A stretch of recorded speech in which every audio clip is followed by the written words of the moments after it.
మా కడుపులో ఎంత బాధ ఉన్నా కూడా మేము బాత్రూంలోనే చెప్పుకోవాలి, లేకుంటే మమ్మల్ని కట్టుకున్న భార్య ముందరన్నా బాధపడాలి. ఇది మా పరిస్థితి సార్. అందుకే మేము మాకు సందు దొరికి మా చేతిలో మైకు ఇచ్చినప్పుడే మేము మాట్లాడుతూ ఉంటాం సార్. సార్ కడుపు మండినోడే కవి అవుతాడని మా ఏనుగు నరసింహారెడ్డి చెప్పింది సార్. ఇక్కడ మాత్రం నేను రెవెన్యూ కవిని సార్. ఎందుకంటే గడిచిన 10 ఏళ్ళుగా నేను మొదటిసారి మాట్లాడుతున్నా సార్ వేదిక మీద. మీరు చెప్తానమ్మరు, నేను ఎన్ని మీటింగులు పెట్టినా కూడా అందులో ముగ్గురే ఉంటారు. ఒక ఆయన హాల్ ఇచ్చిన ఆయనే, రెండోది నేను, మూడోది మైక్ ఎప్పుడు ఇస్తాడని అడిగేట ఆయన. ఇది నా సంఘం సార్. సరే, ఈ నేపథ్యంలో నా సంఘం మీద నేనే సెటైర్లు వేసుకున్నా కూడా ఒక్క విషయం మీకు చెప్పదలుచుకున్నా సార్. ఇక్కడ విలేజ్ రెవెన్యూ అసిస్టెంట్స్ ఉన్నారు సార్, విలేజ్ రెవెన్యూ ఆఫీసర్స్ ఉన్నారు సార్. నిజంగానే వాళ్ళకి చర్చతో సంబంధం లేదు సార్. ఎలాగూ మీరు ఇంత బాగా ఆలోచించి ఇంత మనసు పెట్టి ఈ ప్రజల కోసం ముందే మేనిఫెస్టోలో పెట్టి ఈ ధరణి అనే ఒక దొరల చట్టాన్ని తీసి బంగాళాఖాతంలో పారేస్తామన్న మీ హామీ మేరకే మీరు ఈ ప్రయత్నం చేస్తున్నారు సార్. ఇందులో మీ చిత్తశుద్ధి మీద మాకెవ్వరికి కూడా లవలేశమైన అనుమానం కూడా లేదు సార్. ఉన్నదా ఒకసారి చెప్పండి, లేదంటే చప్పట్లు కొడదాం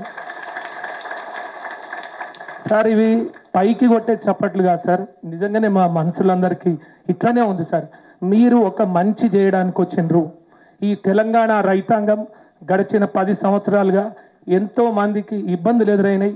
చట్టాల వల్ల ఇబ్బందులు ఎదురైనాయి, కార్యాలయాల్లో ఇబ్బందులు ఎదురైనాయి, క్షేత్రస్థాయిలో ఇబ్బందులు ఎదురైనాయి. అది వాస్తవం సార్. ఇప్పుడు దాన్ని సరిచేయడానికి సునీల్ గారు లాంటి నిపుణులు, అనేక సీనియర్ అనుభవజ్ఞులైన అధికారుల బృందంతో మీరు ఈ చట్టానికి రూపకల్పన చేశారు. చట్టానికి రూపకల్పన చేసుకోవడమే కాదు, ఇది సమగ్రంగా ఉందా లేదా అని ప్రజాక్షేత్రంలో ఈరోజు దీని గీటురాయిగా ఇలాంటి చర్చా కార్యక్రమాల ద్వారా అందరికీ ఒక వేదిక కల్పించారు సార్, అందరికీ ఒక గొంతునిచ్చారు సార్. ఈ రకంగా దీంట్లో ఏమన్నా మంచి చెడులు ఉంటే మాట్లాడుకోవడానికి మాకు అవకాశం ఇచ్చారు. రైతులకు తమ అభిప్రాయాలు చెప్పడానికి కూడా ఒక వేదిక ఏర్పాటు చేశారు సార్. తప్పనిసరిగా ఈరోజు ఈ చర్చా కార్యక్రమంలో కానీ, కరీంనగర్లో కానివ్వండి, ఇతర వేదికల పైన కూడా సునీల్ గారు చాలా కంటిన్యూస్గా కృషి చేస్తూనే ఉన్నారు సార్.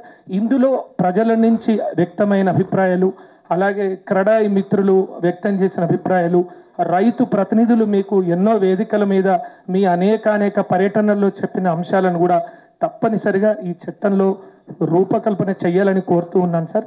నా వైపు నుంచి ఒక్క అంశం మా సంఘం నుంచి కానివ్వండి, వ్యక్తిగతంగా నా వైపు నుంచి సార్, ఇందులో ఒకటి ఆల్టర్నేటివ్ డిస్ప్యూట్ రిడ్రెసల్ ఏదైతే సివిల్ ప్రొసీజర్ కోడ్లో సెక్షన్ 89 కింద ఉందో అలాంటి అంశాన్ని కూడా సునీల్ గారు పరిశీలించాలని కోరుతున్నాను. ఏం లేదు సార్, అన్ని కోర్టులు, అన్ని రెవెన్యూ కోర్టుల్లోనే కాకుండా ఏదైనా ఊళ్ళో ఇదివరకు ఒక రచ్చబండ మీద మీలాంటి పెద్దలు ఎవరో దాన్ని పరిష్కారం చేసి ఇద్దరికి కూడా అన్నదమ్ములకు కానివ్వండి, చిన్నాన్న పెద్దనాన్నలకి, బాబాయికి, అన్నయ్యకి ఏదైనా కుటుంబపరమైన డిస్ప్యూట్స్, భూమికి సంబంధించిన డిస్ప్యూట్స్ ఉంటే పరిష్కారం చెప్పేవాళ్ళు సార్, రాజీ చేసేవాళ్ళు సార్. సో అలాంటి రాజీ మార్గానికి ఏమన్నా అవకాశం ఉంటే, అంటే ఈవెన్ బిఫోర్ అప్రోచింగ్ ఎ రెవెన్యూ కోర్ట్, తహసీల్దార్ గారు కోర్టు అనుకోండి, అపీల్ కోర్ట్ ఆర్డీఓ గారు అనుకోండి, అదనపు కలెక్టర్ లేదా కలెక్టర్ గారు అనుకోండి, ఈవెన్ దానికంటే ముందు కూడా ఏదన్నా అవకాశం ఉంటే రెవెన్యూ అదాలత్ లాంటి ఏదైనా సిస్టమ్ ఉంటే దాన్ని పరిశీలించాలని కూడా మన కమిటీని కూడా కోరుతూ ఉన్నాను సార్. ఒకటి కానీ ఈ పరిశీలించడంలో మా చెల్లె చంద్రకళ చెప్పినట్టుగా లోక్ అదాలత్కు పోవడము, ఇద్దరు కలిసి మాట ముచ్చట మాట్లాడుకోను ఆర్డర్ తెచ్చి మా నెత్తి మీద పెట్టి ఇప్పుడు దీన్ని చేయమంటే పొజిషన్లో ఇంకెవరో ఉంటారు సార్. అలాంటి ప్రమాదాలు కూడా లేకుండా నిజంగానే ఒక రెవెన్యూ ఆల్టర్నేటివ్ డిస్ప్యూట్ మెకానిజంలో భాగంగా మాకు ఏదన్నా అవకాశం ఉంటే రైతులు తహసీల్ ఆఫీస్కి, ఆర్డీఓ కార్యాలయానికి, జాయింట్ కలెక్టర్ కార్యాలయానికి పోవడానికంటే ముందు ఏదైనా అవకాశం ఉంటే వాటిని కూడా ఇందులో పొందుపరచాలని నేను నా తరఫున సజెస్ట్ చేస్తూ ఉన్నాను సార్.